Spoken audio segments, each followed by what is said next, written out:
খনন করার পুকুর আবার ভরাট হলো। অভিযোগ পেয়ে নড়েচড়ে বসল প্রশাসন। শুরু হলো জোড়া পুকুর খননের কাজ। বছর ছাড়েক আগেই বৈদ্যবাটি পুরসভা 14 নম্বর ওয়ার্ডে পীরতলা এলাকায় পুকুর খননের অভিযোগ হয়। প্রাক্তন কাউন্সিলর শঙ্কর দাসের অভিযোগের ভিত্তিতে প্রাক্তন পুর কর্তৃপক্ষ দাঁড়িয়ে থেকে সেই পুকুরটিকে খনন করার কাজ করে, কিন্তু প্রশাসনকে বুড়ো আঙুল দেখিয়ে আবারও সেই পুকুর বোঝাইয়ের কাজ শুরু হয়। এই নিয়ে একাধিকবার পুর কর্তৃপক্ষকে জানায় স্থানীয়রা। অবশেষে নড়েচড়ে বসল প্রশাসন।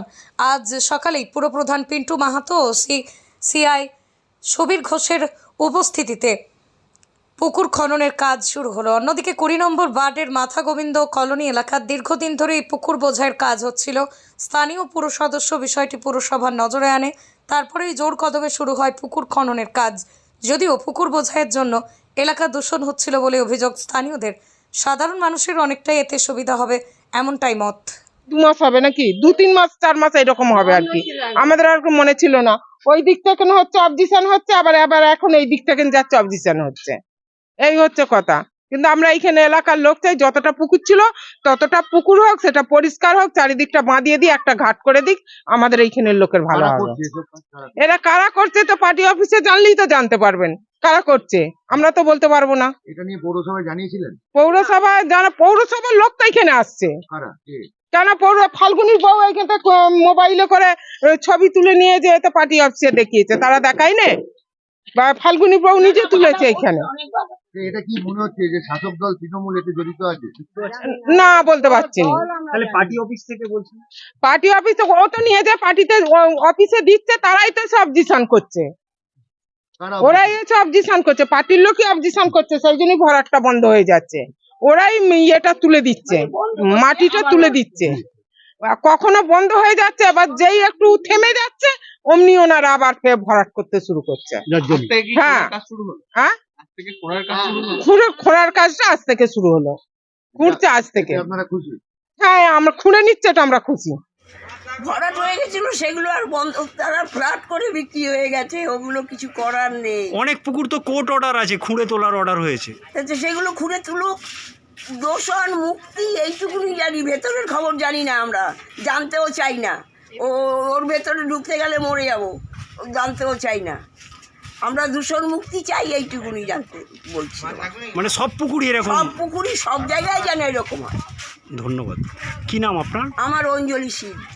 না, আমরা বিশেষ সূত্রে জানতে পারি যে 14 নম্বর ওয়ার্ডে একটা পুকুর আছে, যে পুকুরটা আগের বোর্ডে অরিন্দম গুইন আর সুবীর ঘোষ এসে পুকুরটা বোঝানো হচ্ছিল, সেই সময় তারা আটকায় এবং সেই পুকুরটা খনন করে। আবার এই বোর্ডে আমার কাছে খবর আসে যে এরম 14 নম্বরে ওই পুকুরটা আবার বোঝানো হচ্ছে। তাই আজকে আমরা আমাদের পৌরসভার পক্ষ থেকে আমি এবং পিডব্লিউডি সিআইসি এইখানে আসি এবং এসআই কৃষ্ণনন্দুকে অর্ডার দিই যে তুমি লেবার নিয়ে এসো। প্রথমে হাইডা ঢোকে নাকি রাস্তাটা দেখতে বলেছেন, কিন্তু এই রাস্তায় হাইডা ঢোকার মতো নয়, তাই ম্যানুয়াল লেবার দিয়ে এই পুকুরটাকে খোঁড়া হচ্ছে। এবং 20 নম্বর ওয়ার্ডেও একটা পুকুর এরম হচ্ছে, সেটাও একই সঙ্গে কাজ চলছে। আমরা এইখান থেকে কাজটা কীভাবে চলছে দেখার জন্য বদ্যিবাটি পৌর এলাকায় যেখানে পুকুর বোঝানোর খবর পাবো সেইখানে আমরা কমপ্লেন পাচ্ছি না। পাবলিক কমপ্লেন প্লে করে যার কমপ্লেনের ভিত্তি এফআইআর আমি 14 কাউন্সিলর বলেছি একটা কমপ্লেন দিচ্ছে বলে ও যেতে পারছে না। ও কমপ্লেনটা দেওয়ার পরে আমি পুকুর মালিক যে আছে তার নামে এফআইআর করব। আপনারা দেখছেন আমাদের সারাপল্লীর ইনচার্জও এখানে এসছে, তাকে আমি খবর দিয়েছিলাম।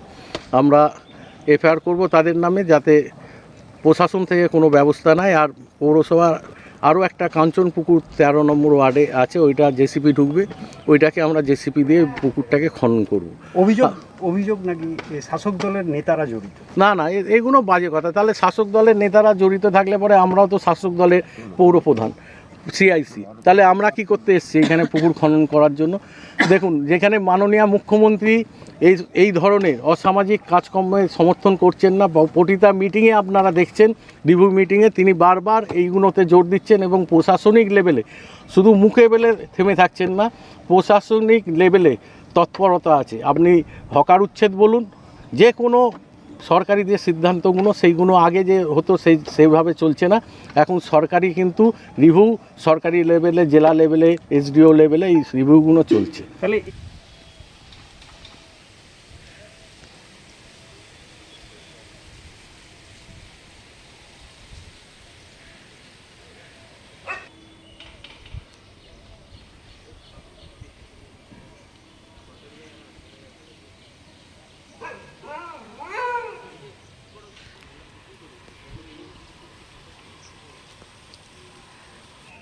আমি বলছি এটা কি পুকুর ছিল পুরোটা?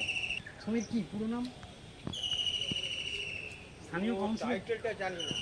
স্থানীয় কাউন্সিলর নিশ্চয়ই জানে না। এখানেই থাকে নাকি সমীর? হ্যাঁ হ্যাঁ, এই রাজাবাগানে এইখানে কোথায় থাকে। ওনার বাড়ি টালিগঞ্জে। টালিগঞ্জে দিদির বাড়ির পাশাপাশি। ওনাকে দিদির যেমন সম্পর্কে ভাইপো হয়। কোন দিদি? মমতা দিদি। মমতা দিদির ভাইপো হয়? হ্যাঁ, উনি বোঝাচ্ছেন? উনি বোঝাচ্ছেন? উনিই তো আমাদের বাঁশবাগানটা ওইদিকে আরো উঁচু ছিল। বাঁশবাগানটা এখানে একটা ছোট্ট ডোবা ছিল, আমাদের ওই বাড়ি তুলেছিল না, হ্যাঁ। সেই যে ছোট্ট ডোবাটা, ওই টাইটেল জানি না দাদা। এখানে আসে না সে? হ্যাঁ এখানে আসে না? আসেন? হ্যাঁ, আসেন, মাঝে মাঝে আসেন। তো এই যে বোঝাচ্ছে কেউ কিছু বলছে না? এখানে কেউ তো বোঝায় নে তো, যেটুকুনি ভেঙে গেল সেইটুকুনি। এই যে রাস্তা হ্যাঁ। একটুখানি এরকম গোল হয়ে গিয়েছিল। তো এই যে মানে পাতকুয়োর পার বসেছে এগুলো? উনি ওইখানে পাটটাকে বেঁধে দিচ্ছে জায়গাটা। উনি কি মমতা ব্যানার্জির কেউ